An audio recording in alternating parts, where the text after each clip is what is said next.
we have finally entered the Netflix era. Netflix, the new era. Let's go! And with all the Raw, SmackDown, and NXT setting up the stage with non-stop action, here are 5 things that stood out for me during this digital venture.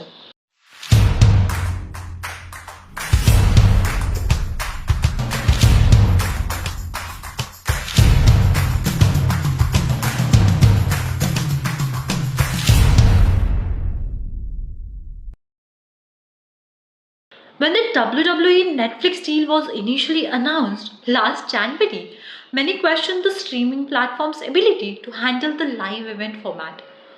However, the makers proved everyone wrong by setting up spectacular set of shows that did deliver results. I was so ready. I was like, let's go!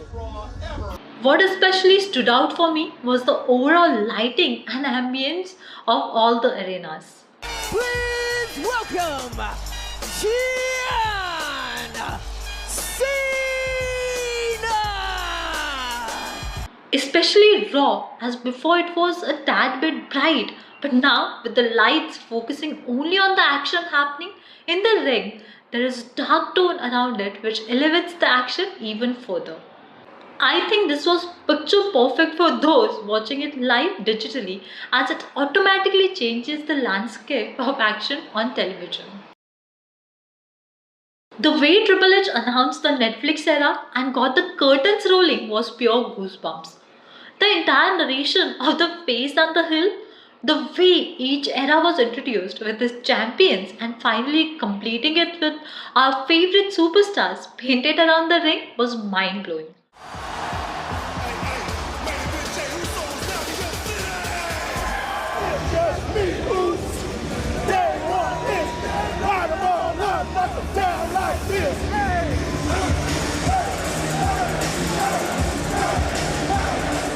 While the entrance of Final Boss post the unveiling was superb, I wanted him to stick with his heel persona rather than celebrate the event, as it would have brought in more excitement to what's actually going to happen between him and the OTC Roman Reigns.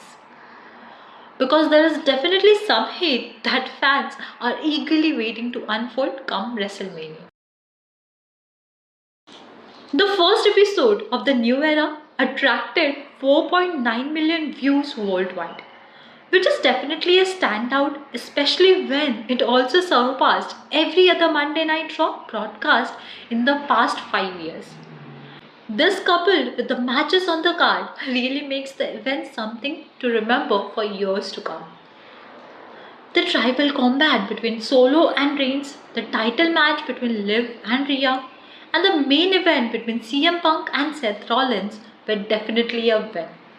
Though I think that the tribal combat definitely deserved to be main event and Drew McIntyre should have picked up the win versus Jey Uso. But overall, the card was stacked and is one of my favorite episodes of Raw in a long time. With Raw putting up such a show, it was difficult for NXT to deliver at that level.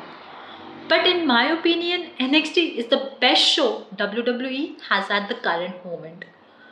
With so much raw, unproven talent, the show can deliver spectacular matches, much like the triple threat match between Oba Femi, Trick Williams, and Eddie Thorpe.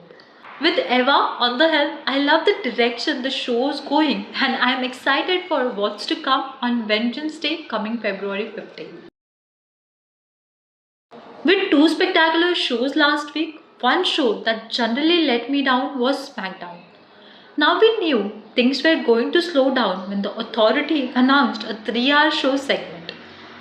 But this can still be adjusted due to immense talent on the roster.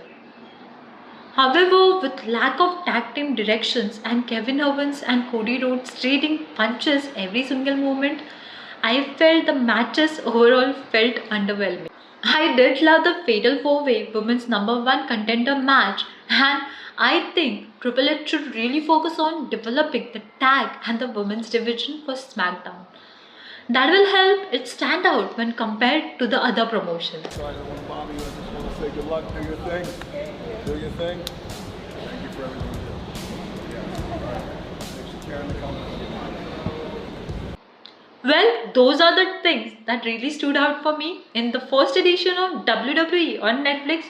What were your thoughts on how things panned out? Which stories and matches are you excited for this week?